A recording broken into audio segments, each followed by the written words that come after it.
This presentation will introduce you to my maternal family tree. Throughout the presentation, I will be highlighting some of the concepts discussed in Marriages and Families by Schwartz and Scott.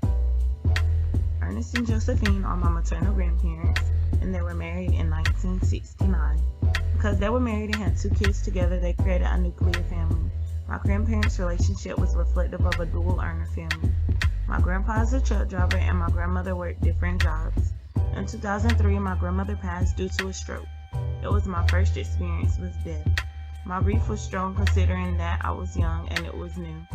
I had a close relationship with her. Her death was not something that I was expecting. I didn't even know she was sick. A few years after my grandmother's death, I do remember my grandpa dating. He actually remarried this past summer, 13 years after losing his wife. Eddie is the only uncle I have on my mother's side. In 2012, my uncle had a stroke, and remember my grandma died of a stroke, and the occurrence of strokes can have a hereditary influence. The stroke left him disabled on the right side of his body, can't move his right arm, and walks with a limp. The text points out that 1/3 of families include at least one member with a disability. Mariah is my uncle's oldest child, and the relationship that my uncle had with Mariah's mother was an introduction to interracial relationships in our immediate family. Elijah was Eddie's second child. He was killed through child abuse in October of 2008. Child abuse was something that wasn't common in our family, so it was all new to us, this whole experience. According to Schwartz and Scott, more than 3/4 of the children who died to child abuse and neglect are younger than 4 years old. Elijah was only 3. In 2008, my uncle started dating a woman, and she attended to Elijah and her kids while he was at work. Months after Elijah was in her care, my mother and I started noticing differences in Elijah that wasn't seen in her kids. Elijah had ant bites and cigarette burns on his body, displayed constant hunger when visiting us, and 2 of his teeth were knocked out.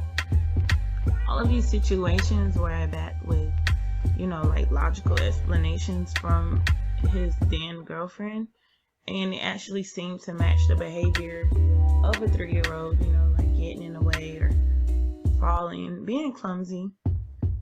Well, what actually killed Elijah was a traumatic force blow to his abdomen.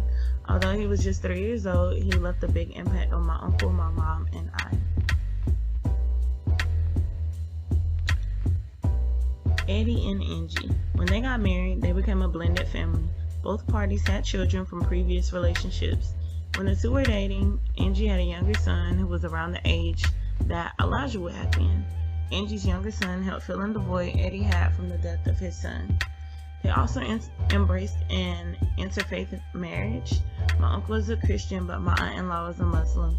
With my uncle being the primary cook in the house, he had to adapt to cooking pork-free. After losing his son, Eddie knew he wanted another child. Angie was more than willing to have another child, and they began trying to conceive. We found out that she was pregnant, but her pregnancy took a turn for the worse. She had a sac, but no baby. Devastated, they continued to try and were able to get pregnant again. This time, there was a baby boy to be exact. Of course, he didn't replace Elijah, but Eddie was able to have his own biological son again.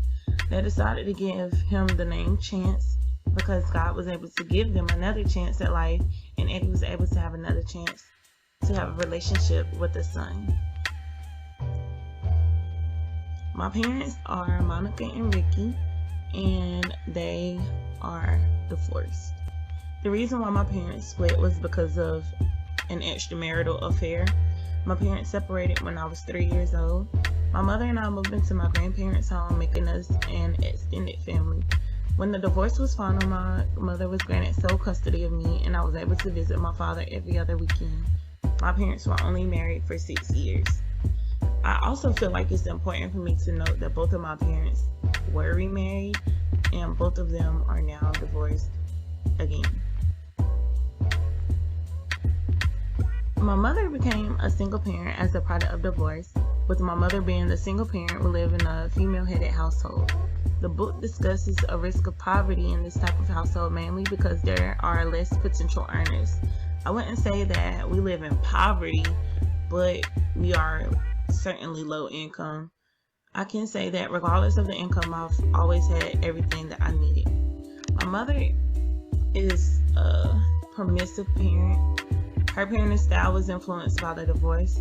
Being my primary care, I feel as if she didn't want to be seen as the bad parent to me. I never received any discipline from my mother. My mother always said that I wasn't a bad child, but there are some qualities to me that may have been altered if I was disciplined. My mother still displays the parenting style to my younger brothers, but I told her she needs to be stricter because we are raising 2 black boys and we have to prepare them for the world. Nakori and Omar are not my biological siblings, but they are my mother's godsons. We do not have legal custody of them, but we've had both of them for the majority of their lives. Their biological mother preferred the fast life over them. Her living situation and relationship with her family was not an environment that was safe for these young boys. Considering what had happened with Elijah, we weren't going to let the same thing happen to them if we had anything to do with it. And then, of course, there's me. I consider myself a voluntary temporary single because I'm still in school. I'm not too concerned about marriage, but I am open to dating.